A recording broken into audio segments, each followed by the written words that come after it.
Hello and welcome to Michael and Ivanka's Grand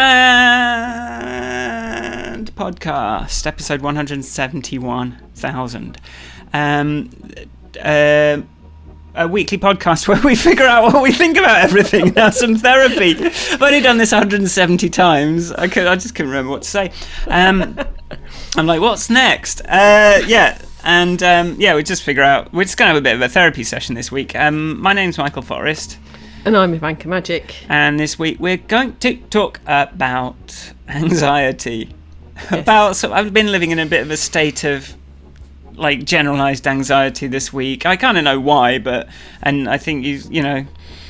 I've had my second jab this week and I've just realised that I was living in a state of anxiety about the lack of vaccine in my body, and that now I felt a sense of relief that I wasn't expecting. So so anxiety is topic of the week. I'm feeling quite anxious about this weird curl of hair that the viewers are what's going on here. It looks delightful. It's a live podcast. Like if you tune in live on Twitch, you can see my weird little loop of hair poking up, which I can't explain.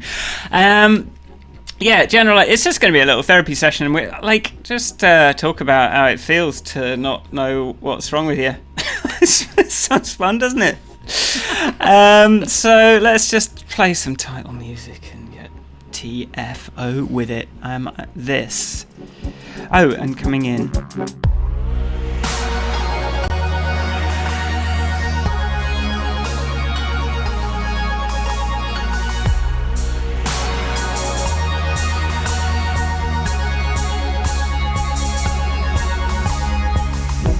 How's it going, Ivanka?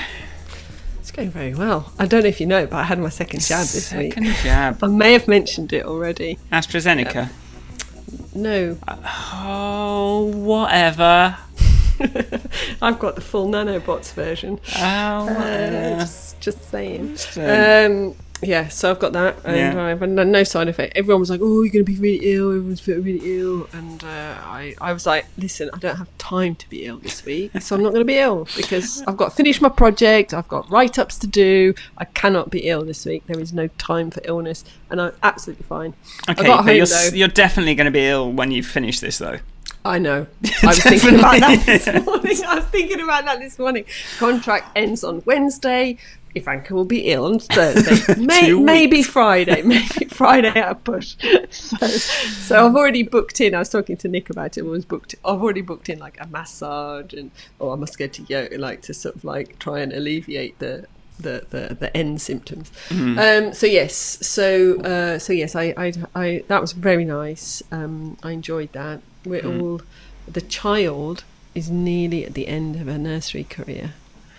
This afternoon, she has a presentation thing, and then she has 3 more days next week, and then that is it. She's, as I pointed out to her, for the next 15 years at least, it's just her job to just learn loads and loads of things. Loads of stuff. Your job used to be playing. Now it's going to be learning. So I'm feeling. So that's kind of weirdly sort of, teary change type, like, oh, my little girl's going to finish nursery, and then so it's a bit of that. But it's exciting. Big week for both of you. Big week for both of us. A lot of thinking to do, a lot of regrouping, a lot of big plans to make. Big plans, yes. How are you, Michael? How's the heat? The heat it's been a bit much here, but I'm still in Milan for this week and next week, and then we're coming back. We've got our flights and all that. We found some reasonably priced COVID tests for our quarantine when we return. But I've had a bit of a week. I'll sort of talk about this a bit more, but I've been doing my get out of the office quotes because it's COVID, obviously, and it's all remote, but like actually talking to some users and talking to some people. So that's been something. But mainly I've been like just... I've had some regrets this week. Oh no. The first one, I don't know if this is a regret, but just I spoke to David's Glide last week on Friday. I'm not proud of my performance. Oh, really? It was kind of like, here is a spray of random stuff. Does any of that something? And then just like tried to just answered some questions, and it was like I did not feel good about like not really having a focused presentation to give, or like apparently having any. I came in thinking I was going to talk about how I'd found a new renewed focus, and then when I started talking about it, I'm like, you're not focused on anything, and you're pathetic. And sort of like, it was really hot.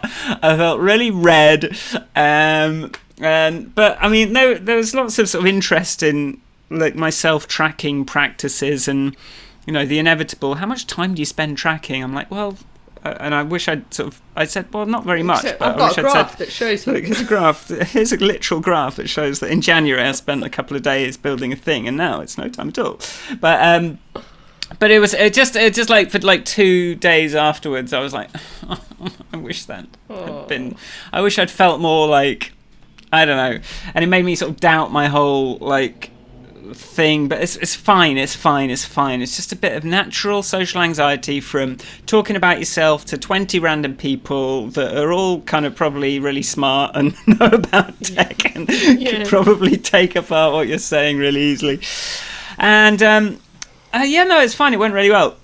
Maybe, but yeah, I think though this remote presenting can be really, and especially they're like I mentioned to you that like they're on different time zones, the energy levels. You're like end of your day, hot, sweaty. Oh, is it going to finish? It's Friday. Am I done yet? And then everyone's like, "Hey, good morning," and I didn't know, and I was like, felt a bit embarrassed that I didn't really 100% know how to operate Zoom, like for a big group call. It's like we're 15 months into COVID. It's like, I haven't really been working with other people, so. Yeah, that didn't happen. I apparently did not put my phone on Do Not Disturb.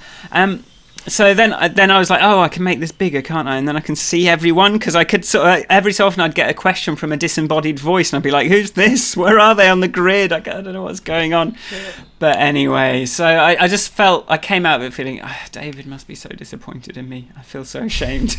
I'm sure he'll reassure me given a chance. But that's just how I felt about that. My other big regret is that, last week I said, I was talking about our trip down to Rome. Mm-hmm. That I did mention that I had a few sips of Prosecco, and I missed the opportunity to say, when in Rome, hey.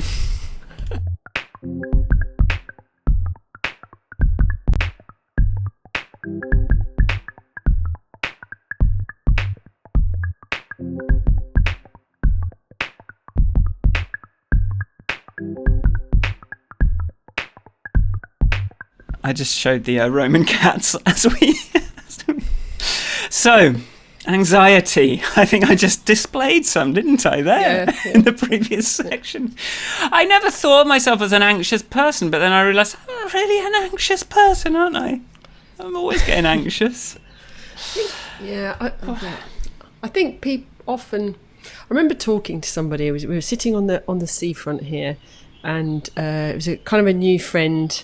And my daughter was maybe 4 at the time. It was a couple of years ago, and it's the seafront and the sea, and she was 4.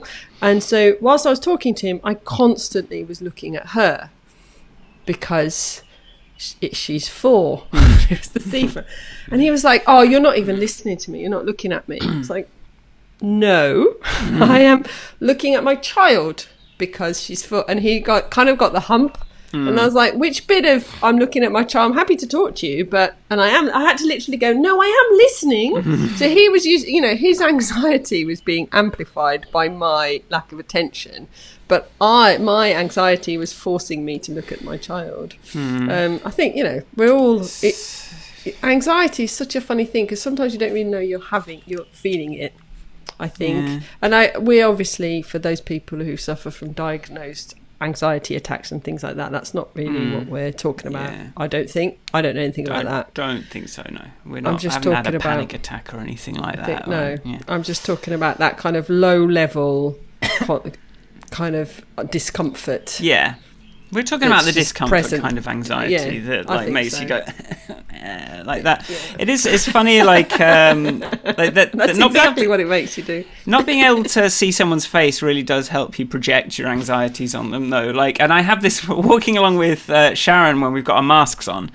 And like, I think she sorry Sharon, but she sort of naturally has slightly down eyebrows. So it's very easy to me to assume that what I've just said has made her cross if I can't see her whole face.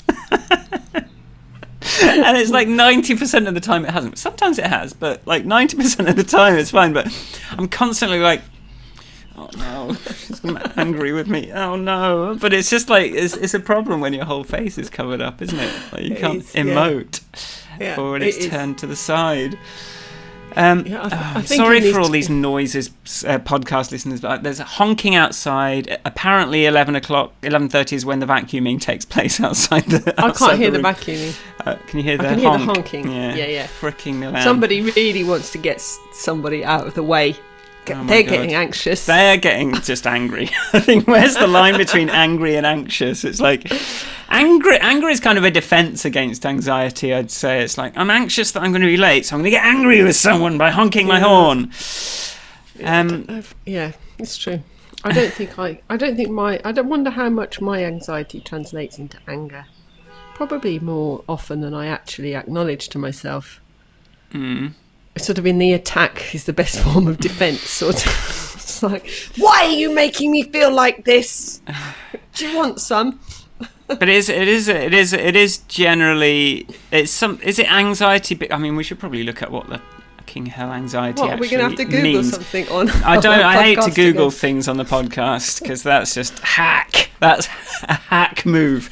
But I feel like it is always something that's coming from you. Like it's like you can kind of like sometimes it literally you can't spot an outside force that is causing it. You're just sitting there going, I don't know why I feel this way. I just do. I know that like for this week, like I was counting down to my first like user interview that I had yesterday, where like it was like a Google Meet call. But like as it was coming closer, I was like, I'm not like logically I'm not worried about this. I'm confident in myself to be able to carry on a conversation with someone and like ask them some good questions. I've done some preparation. I think I've figured out all the technicals. But at the same time, like there's this irrational part of me that's just going, and I'm just feeling really uncomfortable, and it's very hard to. I don't even know how you get rid of it. You mindfulness yourself. You go, my toes, my fingers, but it's a lot to try and. But I think in that, this is where anxiety is a funny thing. So I've just Googled it, just so you know. Okay. And the first thing I found is like mind and body's reaction to stressful, dangerous, or unfamiliar situations. Sense of uneasiness, distress, or dread you feel before a significant event. A certain level of anxiety helps us stay alert and aware. That's the thing. Like before any presentation or anything, I always feel that anxiety. But I like to think it also helps me go and double check everything. Yeah. You know, is it going to, like you said, the tech works, I've got my questions right, I know what I'm going to say, what's this person's name again, what am I going to do if they don't show it? And it's like, I think having that sort of, it can be your friend. No, absolutely. And I'll tell you, like, I think one of the reasons last week I agreed to do that talk at very short notice, like I got the message in the morning, I guess, as Dave was going to bed. And then, like, I was like, so, yeah, what sort of thing is it? And then I didn't really know what it exactly was until, like, 5 o'clock, like, or 4 o'clock. 30 or something. Like, I had, like, very little time to really think about it. So I had to come in loose. And really, I should have gone, well, can we do it like next week and give me a chance to prepare? But I just didn't want a week of anxiety. And like, actually sometimes like you can put way too much work into preparing for this thing. But actually then I'm just thinking about one time that I did do this quantified self-talk, and I ended up spending like 3 full days on it, like coming up to it. And but it actually kind of went into legend a little bit. Like I met people later that had heard about it. Like, as it was a talk that, like, it was the only graph that's ever made me cry, someone said about it. Like, so, like, a bit of preparation. Yeah, I know that, but I just didn't want to lose a week to worrying about this talk. Which I didn't really, it didn't seem like huge stakes. Sorry, I just threw in a little bit of a brag there. But I'm just saying, like, if I had a week of anxiety, I probably would have done something really interesting. Like, over-delivered so much that it was like, yeah, it's funny. I think I mean, Nick has this prior preparation prevents poor performance thing. Okay, good one. I don't think I got anxious enough about saying that to prepare in advance. But yeah, there's sort of anxiety. Yeah, I think that feeling anxious though for extended periods of time is really horrible. That sort of, I don't know, butterflies in your stomach, waking up. That's what happens to me if I'm underlying worrying about something. I'm not even necessarily always aware what it is. 3 o'clock in the morning, you can guarantee I'll be wide awake going, what about that thing, that email that I sent, that email I didn't send, that thing that, oh man, it's I've like not having, it's weird because it doesn't have to be I had this waking up in the night and really early when my sales started going up and I didn't know how long for and how high, and I didn't feel like I could do very much, but I still had this like period of sort of like really disrupted sleep and sort of being like overly focused on refreshing the numbers all day and all that kind of thing. But I think it's a problem when you're anxious about something that there's nothing you can do about, and when you've done the only thing you can do about it, say like book the doctor's appointment for 2 days from now, and then you're anxious, but I sort of say like there's no point being anxious now because I've done all of the things that are in my power to do, but then you just still kind of like lose all this quality of life to being anxious about it so if it's a presentation, it's not a bad thing because you can, or if it's like hunting expedition or something, you can sharpen your arrows and all, whatever it is like there's loads of things that you can put that anxiety into, and then it becomes a plus. But when there's nothing you can do, when it's like I literally can't do anything, or like you put the anxiety into googling your symptoms and like all that kind of thing, it's counterproductive, isn't it? So you have reminded me with your mention of doctor's appointments of a public service announcement that I can make today. I don't know if you knew this, but so I think we all know that we need to check our moles on our skin for weirdnesses, for sun exposure. So Nick had a mole, so we booked in an appointment with a dermatologist. As you say, the appointment was booked. Wasn't particularly stressed about it because I was looking about it, wasn't changing sizes or things I've heard. Turn up at the dermatologist, she looks at this mole instantly and goes, yeah, that's nothing. And then we go, he's got this bit of flaky skin on his head that we just thought was dry skin. And she's like, no, that we need to freeze off. So I didn't even know I was supposed to be looking at dodgy bits of flaky. It just looked like a little bit of dry flaky skin that had developed on a scar. And she's like, no, that's a mutation as is a mole. Right. So anyway, okay, so it's not, get your moles checked. Get your moles and your flaky bits checked. It's Michael and Ivanka's grand podcast.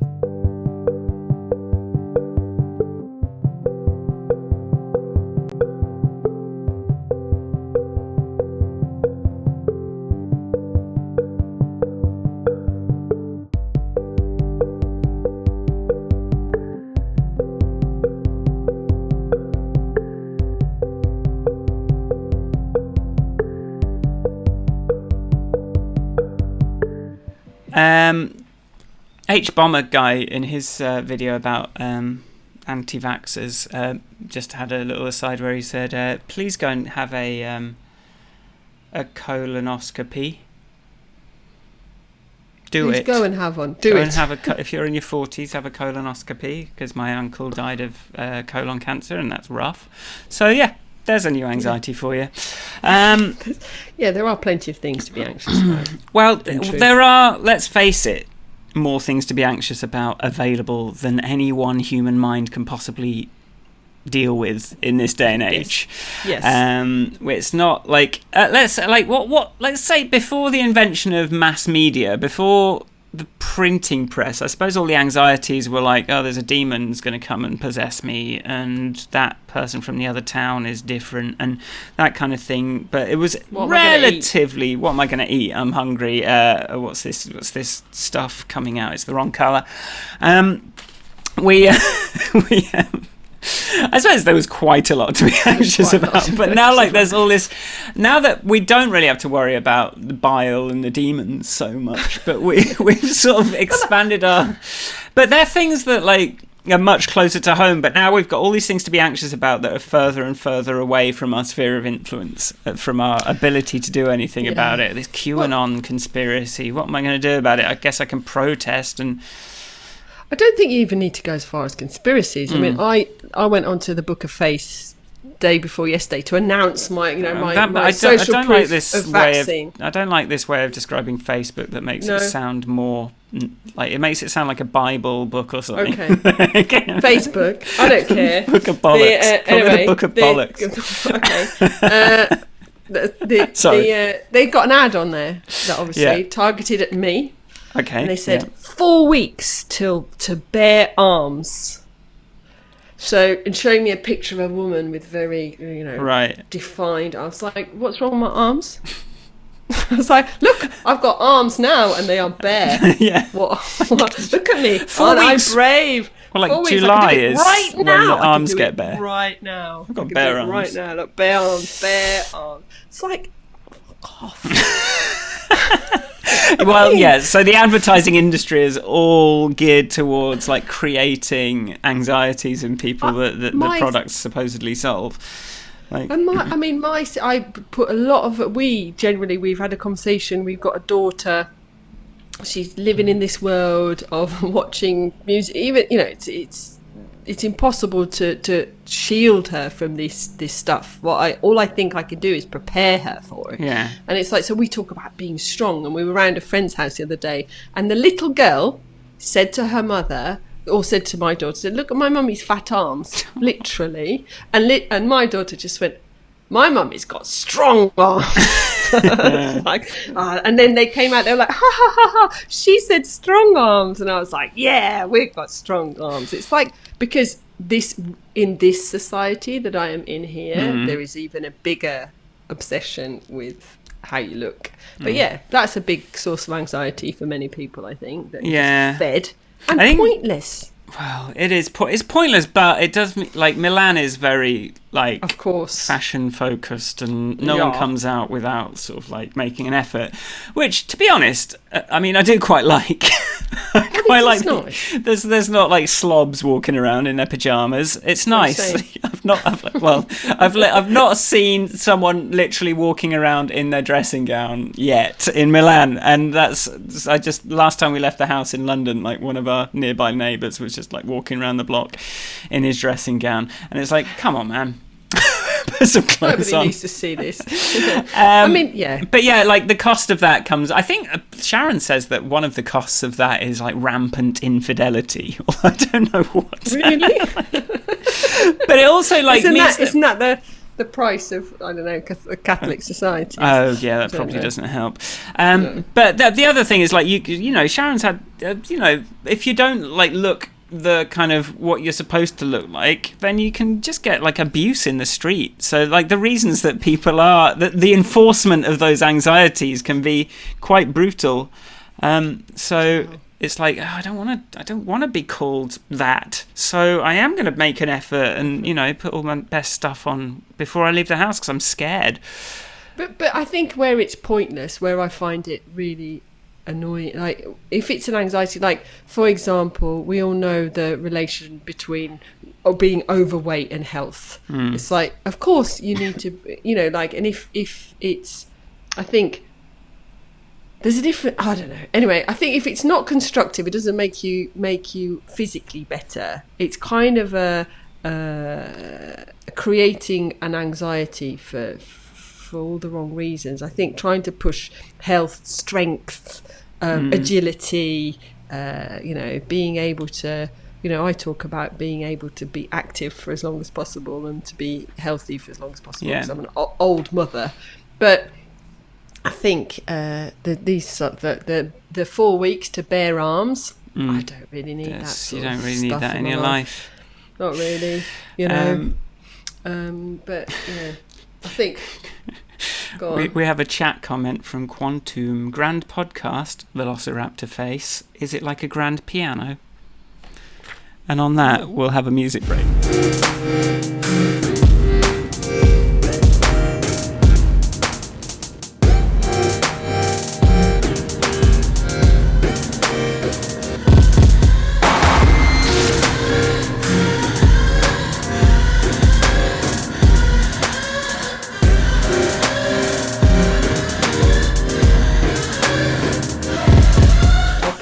Here's be the weather. Oh, the weather. Well, I was going to. Okay, we can talk about the weather. I was going to talk about streaming, but. What were you going to? In relation to what? No, I did an interview. I interviewed another streamer who's doing pretty well, Joffamo, yesterday, and so I'm going to be editing that up and putting that up on Squares TV once I set that all up. But we were talking about. Like we did cover this the sort of early stages of like your streaming career when there's hardly anyone in chat, and the way that people will come in to sort of like, fuck with you basically. If you haven't got many viewers, people will come in, and then you have this weird thing where like if you don't you sort of want them to stay because they're the only one there, but they're also being arseholes. So you sort of have this slightly weird thing. And really, you should just get rid of them. And because I've sort of like internalized that idea recently, it's just like, it meant that, I said this, didn't I? Like, it meant I got called a bad word by some random person on my stream a couple of weeks ago. And it sort of bummed me out a little bit. And I think it's like, I don't want to... I haven't really been going live the last couple of weeks, and I sort of feel like I've just it's just like discouraged me. like you can have a bad experience and it can just make you not want to do it anymore. And does that connect with anxiety? I don't know, but I'm certainly like more anxious about going live than I was before, just because I have that like new data point that if I fumble the ban button and accidentally immediately unban, I can get called a C word by some stranger. So I don't know. That's I think anything you do to put yourself out there, it's like going to do that talk or streaming or recording a podcast. Yes. Let's say you're kind of putting yourself out there, working in open source, all loads of things. You put yourself out there and you're opening yourself up to positive and negative stuff. And then there's this whole like, what is the positive worth at negative question? But it's not a reason to not be anxious, and it's very, very hard to have the resilience to really not care at all. And but I think like something I had never, like, as this podcast always does, you sort of see things in a way. Like the thing that I've realised is the anxiety is sometimes a good thing to invest in doing a better job of something. So if you can sort of like pick something that lets you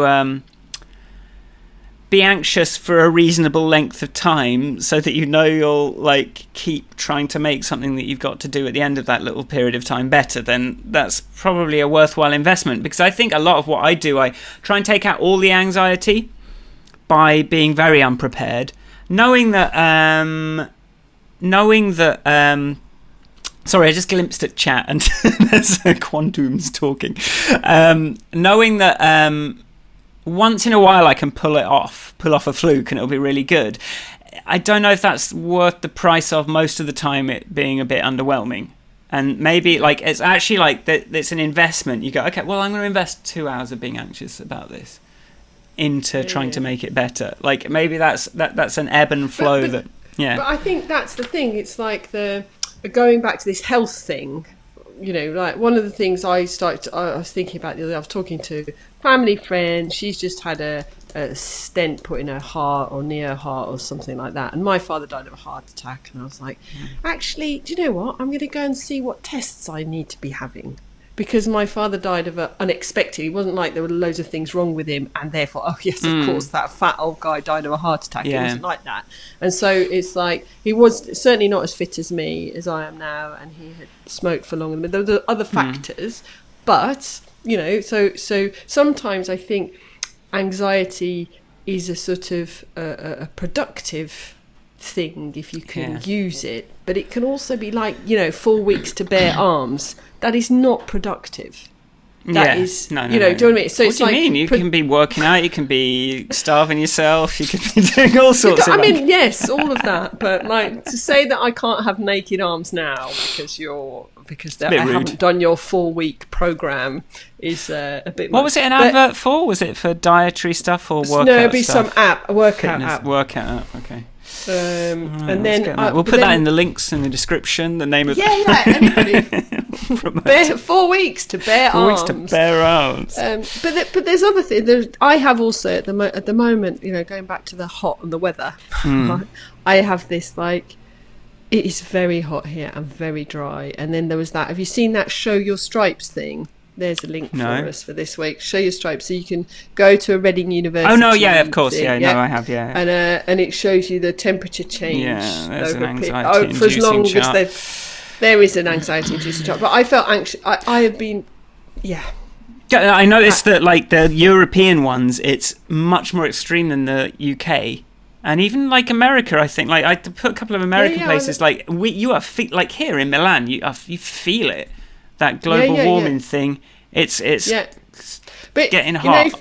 If you look at those maps of where they project where we could, what the picture could be at like 1 degree increase, 1.5, 2, whatever, up until about here in Europe and a bit higher, in a scenario turns into a desert. Do you know what I mean? Like all of us have to move north. This is what so I sit here and I look at the state of things and what I literally have to, because apart from talking about it and do it, the anxiety, you just have to live with it. It's like having a child. As soon as you have a child, I feel like you have this source of anxiety that you have to sort of just embrace the anxiety. Yeah, well, I've just written down like lifelong anxiety. Like there's some that you're just they're going to just fuel you for your whole life probably, or for the rest of your life. So you've got the climate, well, we've all got climate change, and we've all got, and if you have a child, that sounds like a good one. I guess... Great source of anxiety. I don't know why I've got such an anxiety about getting fat. Like that's another one that drives me quite a lot, because I just like, my anxiety is like just picturing my uncle's beer belly and my dad's. He's not as bad actually, he just lost a lot of weight, so it's nice to know that when you're in your 60s you can still reverse the trend, and you reversed his diabetes amazingly enough as well, but I like, that's just something that's like like in my mind. And then I don't know what the other, I don't know, there's some lifelong stuff. Well, I think the health thing, the not getting fat, or the health thing, staying healthy. Yeah. I think as long as the actual anxiety about staying healthy doesn't in itself become unhealthy, well, that's the balance. Like if you're, that sort of maintaining health without being anxious about your health is quite hot. Sharon's certainly forced me to reduce my standards on that by constantly offering me delicious ice creams and breads and focaccias. Like, Italy is a hard place. Like, trouble is, I've got all these bad habits of eating ambient snacking all day, but then we have really nice things like aperitivo in the evening with all the nice crunchies and a little drink, and then they eat really late, and then we go for a walk and we have a gelato and all this kind of stuff. It's a foodie culture, but it's not like an excess thing, but like when I'm bringing my like natural excess approach to everything, but I'm certainly not in a position to starve myself. No, but yeah, I mean, I keep. Yes, Michael, whatever, eating food, yeah.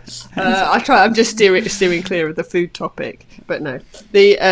We had the thing that I was talking to somebody earlier, and talking about the sort of like having a child, going back to child anxiety thing. It's like from the day my child, I was talking to another mum about it. I've got two kind of irrational anxieties around my child. One is that I think I've just about stopped checking that she's breathing. Okay, that's good. When she's asleep, it's like because when they're It's very tiny, you quiet. can barely tell that they're breathing, and I was just like a total, like, I would check all the time, is she like, stop the pushchair, look if she's breathing, just constantly. And then the Yeah. other thing, I'm irrationally anxious about her being stolen. Oh, God. And it is irrational because, like, I was telling a mum around here, she's like, look, that's one thing you don't need to worry about. I'm like, that's what you say. But then I don't want her to feel my anxiety. Well, that's the thing, because, like, you don't want to... So I'm like constantly scanning for where she is without actually without trying to make her go, where are you? I can't see you. Oh, Lord. Because I think that's the other thing with anxiety. It's very contagious, isn't it? Or is it? Like, so you do project it onto other people. That's interesting, though, isn't it? Like, I guess there's a evolutionary benefit to that. Like, everybody, let's be afraid of I'm this quite worried about this. I think the world is going to end in 2012. No, I don't know what it is. Really, no, but your face, like, if you're, I'm sure I've done a lot of projecting anxiety onto people without even realising it. But I don't know if it makes them join you, or it makes them want to fight you, or get rid of you. Get rid of you. I don't know. It depends on who you are, I suppose. Thing I'm most anxious about is my computer overheating. So I'm going to boost. I'm turning on the loud thing, and playing a music break for a sec.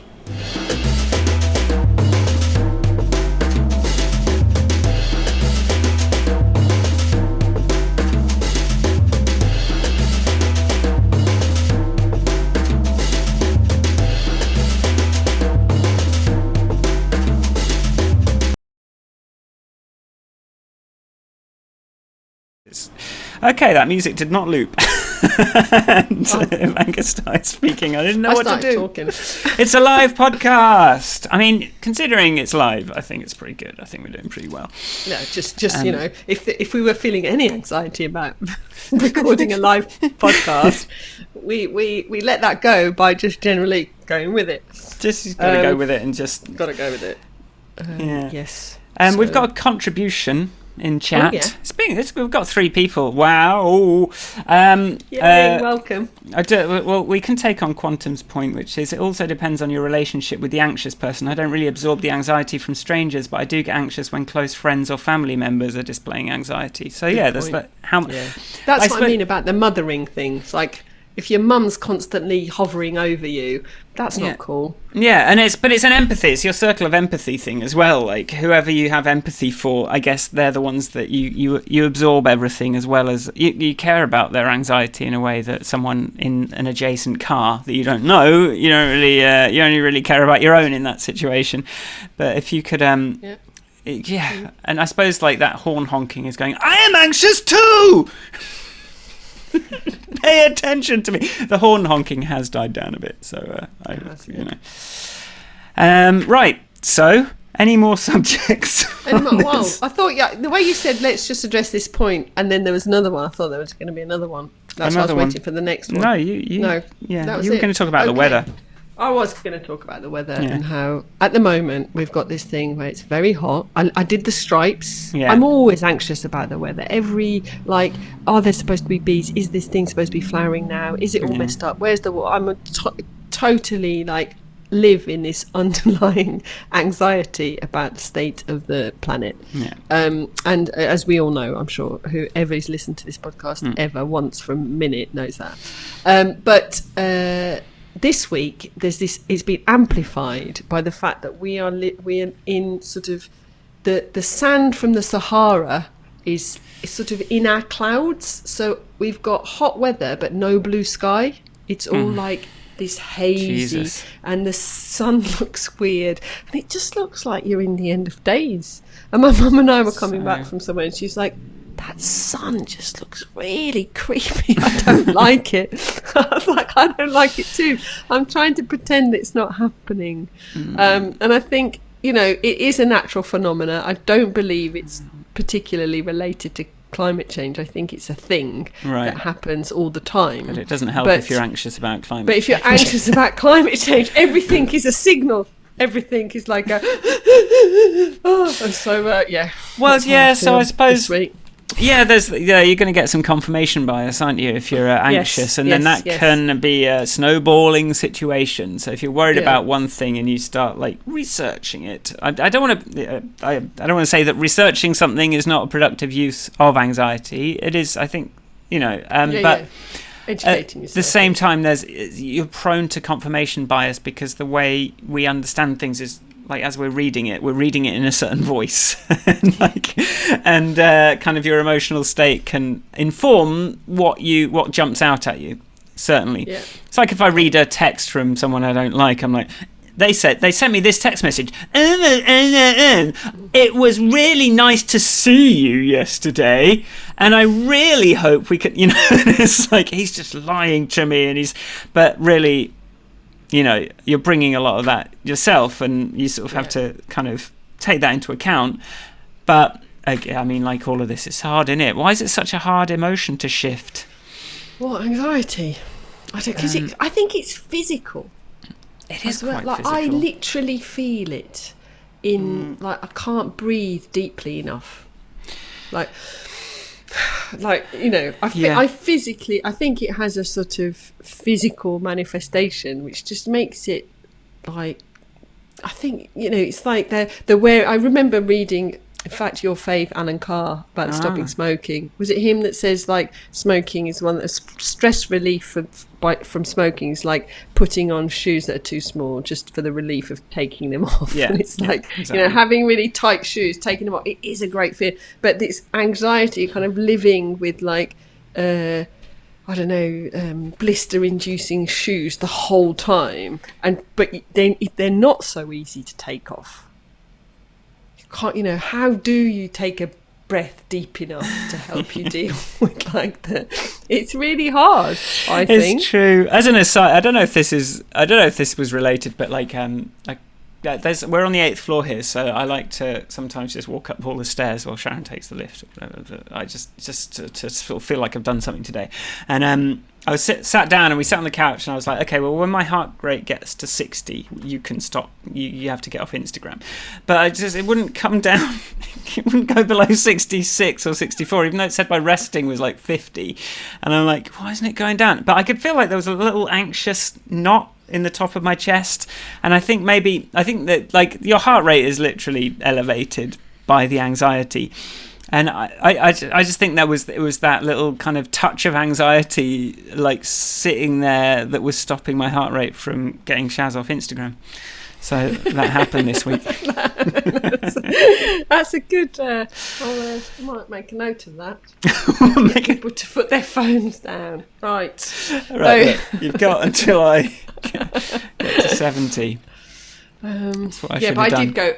I did go and get my blood pressure and my heart rate and everything tested. So I'm gonna have some blood tests and everything looks good. Thanks for asking. Glad to hear it. We're at like 43 minutes. Shall we just have we got anything? We don't need to drag this out, do we? Let's just I don't know. Anxiety, it's an investment.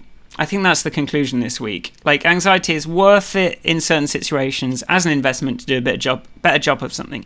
If you have no control, if you have done all the things you can do, you need to just find a way to think about something else, or just put it to one side. Just dismiss it. Put it on the done list. Do things you accept the things you can't control, like that kind of thing. That one.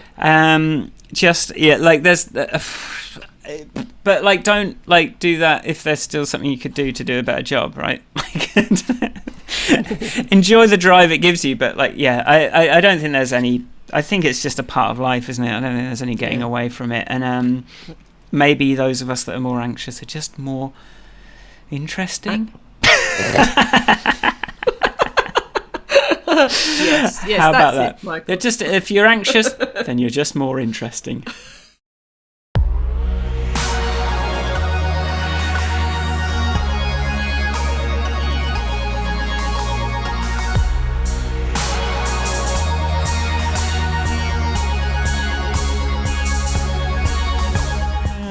Thank you so much for listening to our podcast, our Grand Piano, Michael and Ivanka's Grand Piano. Shaz says, who is listening, hey Shaz, sometimes I feel anxious about potentially getting anxious. That is really annoying. I think I agree. Yeah, that is meta. That is meta, and I just don't even know what you do then, because that's just an infinite drink. Douglas Hofstadter would love it. What do you do? Like, but if you drink, what do you even do? I'm not even going to open another topic.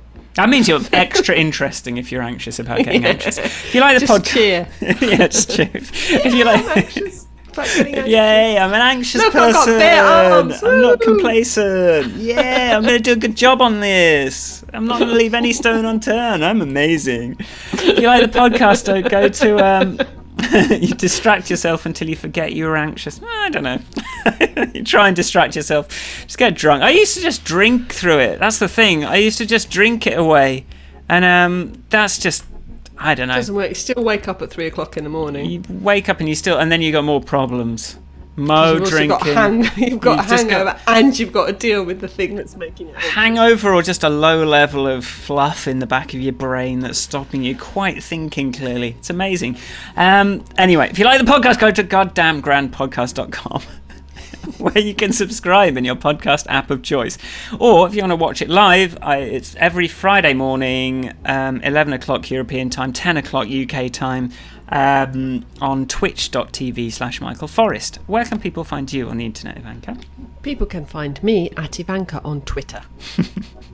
And you can find me here on Twitch. You can find me on michaelforrestmusic.com. I am starting squares.tv. That is going to be my focus. Also, I've got some apps that I've made if you look at goodtohear.co.uk. But no one's buying them, so... Okay.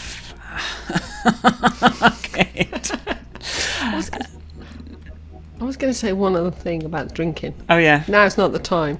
But one thing I do find, if I'm just a little bit hungover, sometimes I find it easier to concentrate because my brain's not just coming up with all random things to do. I can just sit down and sort of it's like I've been sedated. Sit down here and finish what you're supposed to do. Sometimes a bit of sedation isn't the worst thing in the world. But still, we won't encourage it. It sounds like ADHD to me. We're getting some contributions today. Maybe. I have wondered if it is, but anyway. How are you, Michael? This is nowhere at the end. We've got a Patreon. And Ivanka's about to finish her big contract, and then she's going to be on setting up this micro funding thing. So if you want to support, I haven't written it in the Patreon description yet because I need there to be some sort of evidence that it's going to happen. But we're going to get drunk, hungover, and then focus on it. Yeah, we're going to try and pay forward the values of this podcast into micro financing ideas of some sort. I don't know. We'll see how it goes. Yeah. We'll need more than the amount of money we're getting at the moment for that to happen. Do you want $7? There'll have to be nano grants. Nano grants, exactly. A nano granting scene. But if you do go on the Patreon now, then you get early access to video episodes, assuming you didn't just watch live. You get a mug. I'll send you a mug. You've got, how long? What is it? The 25th. You've got 5 more days of mug availability, and then I'm not doing it. I can't be bothered. It's a limited time offer. You get access to our Slack, and you just get to make us feel so good about ourselves. You don't care about that. Do people care about themselves or other people? I don't know. I'll never know. But with that not very funny thing to say, let us... we'll see you next week, shall we? Yeah, take it easy. Week. Hope you're not feeling too anxious. Bye, bye, bye, bye, bye, bye, bye, bye, bye.